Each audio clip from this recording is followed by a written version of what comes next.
Yo Tommy, cepat Tom, cepat Tom. Yo lah Pak, cepat lah Pak. Kelamaan mereka ini kadang-kadang yo. Cepat.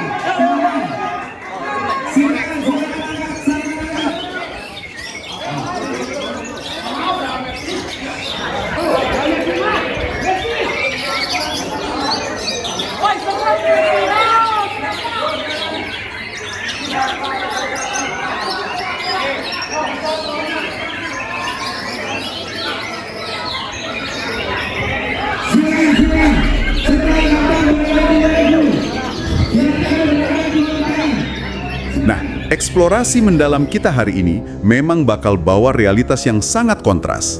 Kita punya banyak sumber materi nih. Kita punya catatan wawancara lapangan eksklusif dari Ko Johan, legenda pedagang murai batu hutan di Pekanbaru.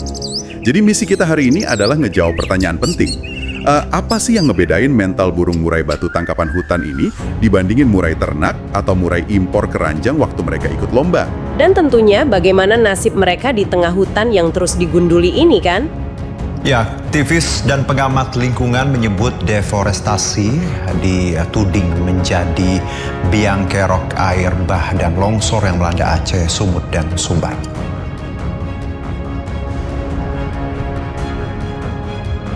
Berikut adalah tangkapan citra satelit Google Earth yang menunjukkan kawasan Lesser Aceh terdapat kawasan yang tidak lagi berwarna hijau.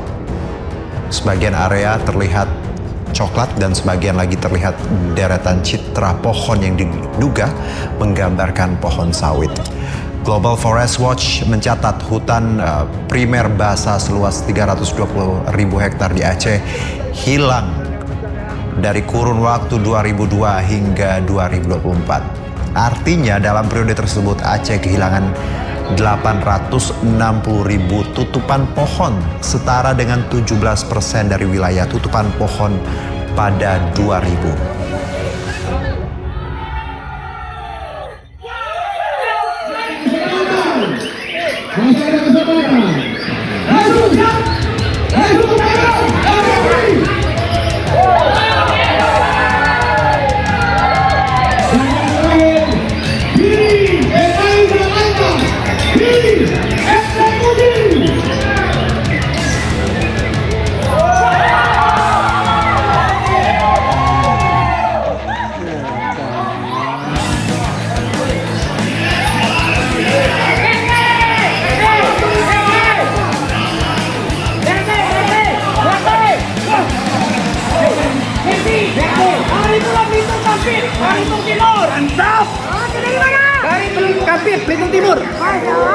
Begitu Anda melangkah ke dunia perlombaan burung berkicau, khususnya yang melibatkan burung murai batu tangkapan asli dari hutan, kita nggak lagi ngomongin hewan peliharaan yang jinak.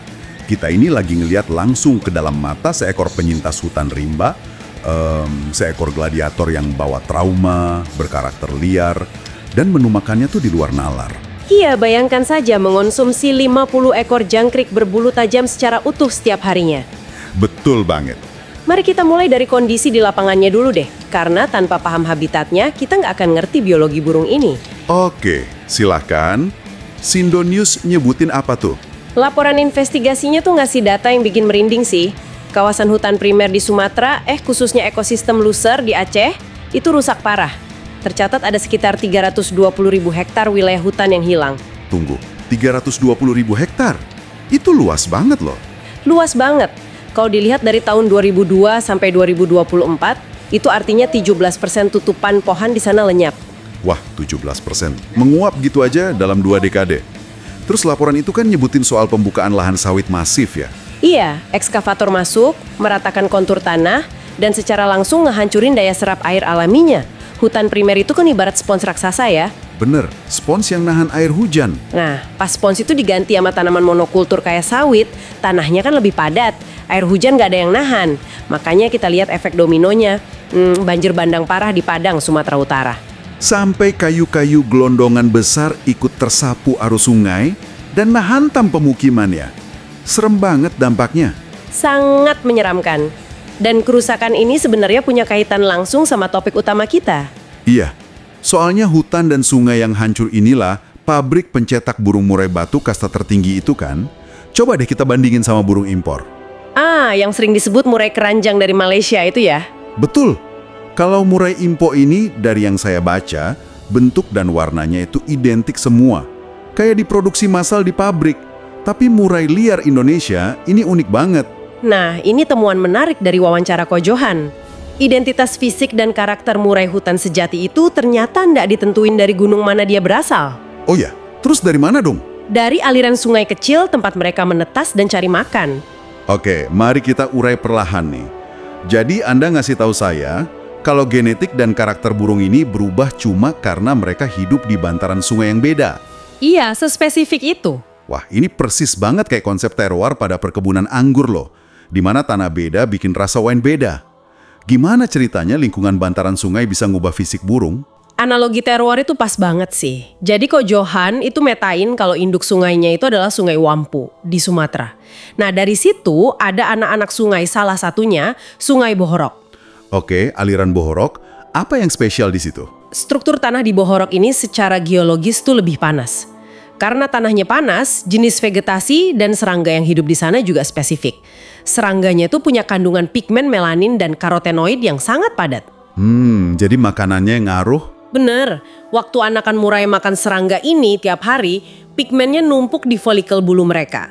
Hasilnya, pas dewasa, murai dari Bohorok badannya lebih besar dan bulu dadanya merah pekat banget. Keren banget mekanismenya. Berarti kalau sungainya beda, hasilnya beda. Langsung beda. Kalau kita geser ke Sungai Marike misalnya, tanahnya lebih lembab dan dingin. Serangganya beda lagi. Dan warna burungnya? Warnanya jadi lebih pudar, nggak semerah yang dari Bohorok.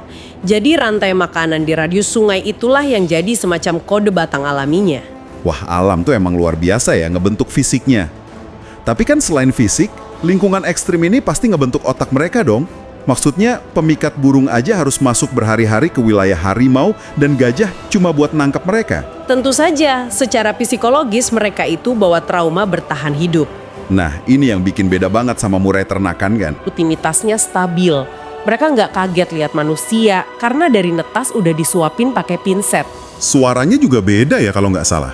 Iya, peternak kan biasanya muterin MP3 atau rekaman suara tiap hari. Jadi kicauan mereka itu bentukan memori digital. Oh wow, bentukan digital.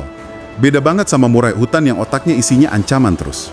Betul, murai hutan tuh sangat waspada. Pas awal ditangkap mereka nggak bisa rileks. Butuh waktu lama banget buat percaya sama lingkungan baru. Tapi di balik traumanya itu, isian suara mereka tuh murni dari alam. Kayak suara angin gitu. Iya, suara embusan angin, gesekan ranting pohon, serangga asli, sampai gemericik air tempat mereka cari makan. Otak mereka itu perpustakaan audio hutan. Luar biasa. Tapi tunggu, kalau gladiator hutan yang gampang stres ini dibawa ke arena lomba berkicau yang bising banget, gimana mental mereka?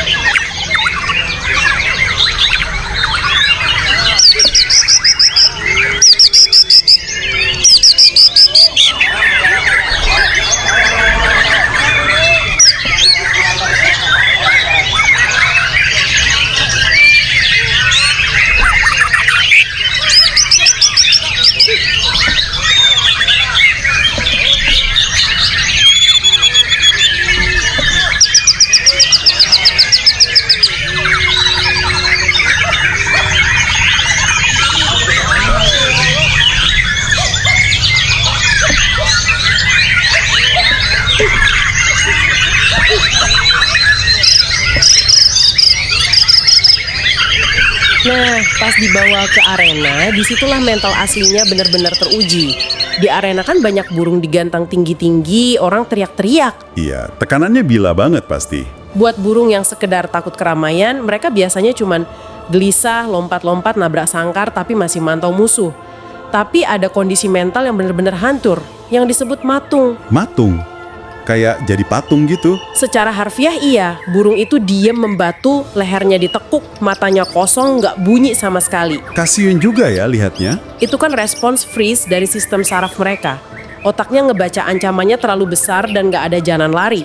Jadi pertahanan tubuhnya mematikan semua reaksi. Beda dong sama burung ternakan? Beda, kalau ternakan tuh lebih stabil di keramaian.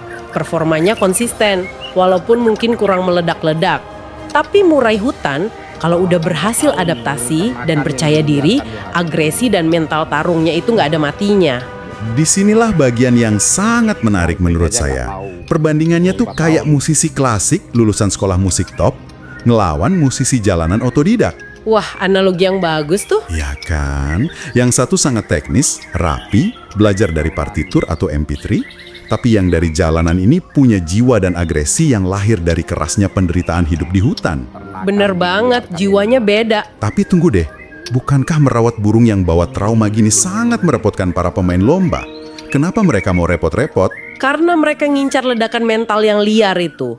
Dan lucunya, cara ngerawat murai hutan ini benar-benar mendobrak semua aturan umum. Gimana tuh maksudnya? Kalau di burung ternakan, perawatnya itu pusing banget mikirin settingan. Oh, settingan. Kayak H-2 lomba tambah jangkrik, H-1 harus makan kroto sekian sendok gitu kan? Iya, persis. Mereka ngelakuin itu buat mancing emosi burung ternak yang pada dasarnya terlalu nyaman hidupnya. Tapi Ko Johan ngungkap rahasia besar soal ini. Apa rahasianya? Murai hutan sejati itu nggak butuh settingan sama sekali. Masa sih? Nggak diatur makanannya? Nggak perlu. Cara ngerawatnya malah terkesan brutal. Bayangin aja, Ko Johan ngasih satu genggam penuh jangkrik, sekitar 40-50 ekor sekaligus dalam sehari. Wah, tunggu dulu. Ngasih 50 jangkrik utuh. Kakinya nggak dipotong? Utuh. Kaki yang tajam berduri itu nggak dipotong sama sekali. Dan dia nggak ngasih kroto. Wah, itu sih nabrak semua teori tutorial YouTube masa kini ya. Orang-orang kan biasanya telaten banget motong kaki jangkrik biar burungnya nggak tersedak atau terluka.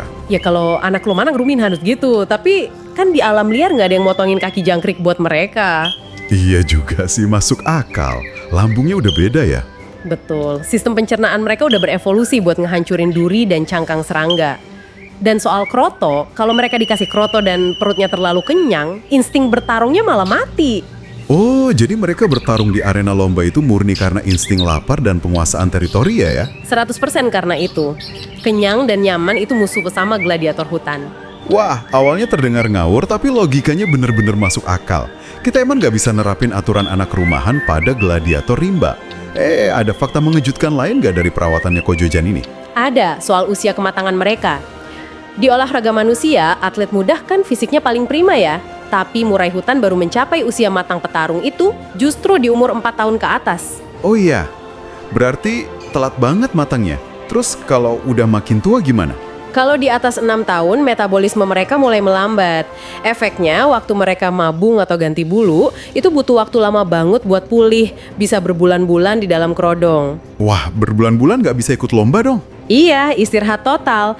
Tapi, nah ini tapinya nih. Apa tuh? Kalau mereka udah pulih dari mabung panjangnya, itu staminanya jadi kayak mesin diesel. Mereka bisa menjuarai lomba berkali-kali dalam satu hari yang sama tanpa kelihatan kelelahan. Serius? Berkali-kali dalam sehari? Stamina alami murni tanpa doping kroto ya? Bener, tenaganya seolah nggak ada habisnya kalau mesinnya udah panas. Gila, kehebatan gladiator hutan ini emang memukau banget sih. Tapi, kalau dipikir-pikir lagi, ambisi para penghobi buat punya burung sekuat ini kan berdampak langsung ke populasi asli mereka. Nah, itu dia dilema etisnya yang dibahas sama kanal hobi main burung. Iya, kan mereka memburu fisik burung hutan yang awet muda, kulit kaki yang gak kasar, bulu yang sehat mengkilap. Padahal kan itu semua karena alam yang merawat mereka, lewat embun pagi dan nutrisi asli dari hutan. Betul, mengambil mereka dari alam itu sama aja memutus rantai ekosistem. Dan mirisnya, seperti yang kita bahas di awal pakai data Sindonews, ekosistem mereka juga lagi dihancurin ekskavator buat buka lahan. Bener banget, jadi double ancamannya. Hutannya digunduli, burungnya ditangkapin. Makanya, walaupun murai ternakan itu mungkin dirasa kurang liar atau kurang meledak mentalnya, penangkaran itu satu-satunya jalan keluar. Buat pelestarian ya? Iya, supaya generasi masa depan masih bisa lihat murai batu. Pengetahuan ini maksa kita buat lihat kompetisi burung berkicau tuh nggak cuma soal hobi dan gengsi lagi, tapi soal gimana manusia mengintervensi alam. Jadi, apa artinya semua ini bagi Anda yang mendengarkan? Ini tuh bukan sekedar tentang burung bernyanyi. Ini tentang bagaimana kita menghargai batas antara memelihara hewan dan mengeksploitasi alam liar. Tepat sekali. Oke, perjalanan diskusi kita hari ini panjang dan padat banget. Mulai dari krisis deforestasi yang nyapu bersih sungai-sungai asal murai, Terus kita bahas rahasia geografi di balik mental baja sang burung, sampai kontras antara didikan alam lawan sangkar buatan. Dan jangan lupa diet ekstrim 50 jangkrik tanpa settingan itu. Iya, itu paling nempel di kepala saya sih.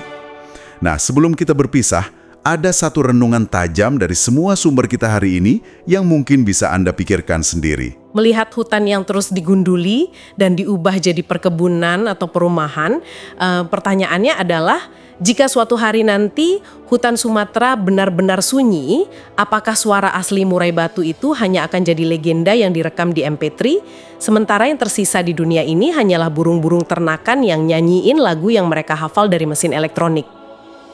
Sebuah pemikiran penutup yang sangat memprovokasi dan bikin kita sadar akan pentingnya menjaga alam. Terima kasih banyak untuk Anda yang sudah menemani eksplorasi mendalam kita kali ini. Teruslah jaga rasa ingin tahu Anda yang tajam terhadap dunia di sekitar, dan sampai jumpa di penelusuran kita selanjutnya.